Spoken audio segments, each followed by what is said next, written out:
Welcome to this pharmacology series. I'm Dr. Deborah Osei-Sarfoh. I teach diseases and medications, one drug, one mechanism and one animation at a time. Let's learn about amyotrophic lateral sclerosis. Ever wondered what happened to the famous theoretical physicist Stephen Hawking? Very clear, although slightly robotic.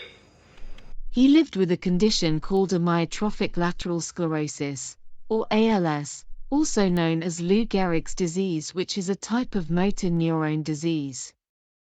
Motor neuron diseases, MND, are an umbrella of neurological disorders that cause progressive degeneration of motor neurons. These are nerve cells that control voluntary muscle movements such as fine motor skills, breathing, swallowing and walking. When these neurons stop working, muscles gradually weaken, waste away, and eventually stop functioning. The two main types of motor neurons involved in movement are the upper and lower motor neurons. Upper motor neurons begin in the brain and travel down into the spinal cord where they communicate with the lower motor neurons. Lower motor neurons begin at the spinal cord.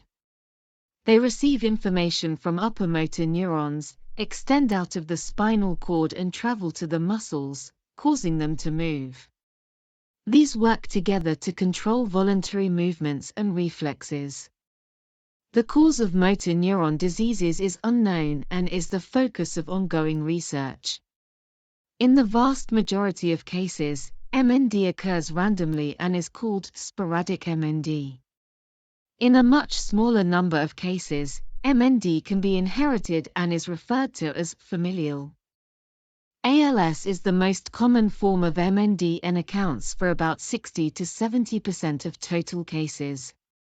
Men are more commonly affected than women. In this type of MND, both the upper motor neurons and lower motor neurons degenerate at the same time. Under normal conditions, nerve cells communicate using controlled amounts of glutamate, which activates specific receptors on the receiving cell and allows a regulated entry of calcium, maintaining normal signaling and protecting neurons. In ALS, excitotoxic transmission occurs as glutamate accumulates due to excessive release.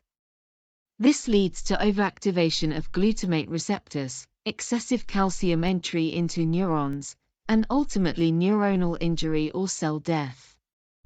Early symptoms of ALS are subtle and include muscle twitching, weak or stiff hands, and difficulty walking. As ALS progresses, people may develop problems with speech, swallowing, breathing, and mobility. There is currently no cure for ALS, but treatment focuses on slowing progression, managing symptoms, and maintaining quality of life. Riluzole can slow disease progression. It reduces presynaptic release of glutamate by blocking voltage-gated sodium and calcium channels, improving survival and delaying the need for ventilatory support. Other drugs available for the management of ALS include Edaravone and Tofersen.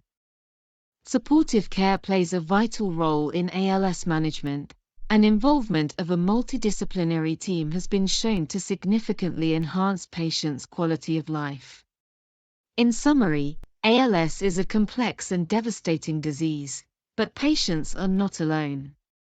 Early diagnosis, specialist care, and strong support networks make a meaningful difference. Remember, early symptoms can mimic less serious conditions. Always seek medical advice. If you'd like to learn more, support research, or donate, scan for trusted ALS charities.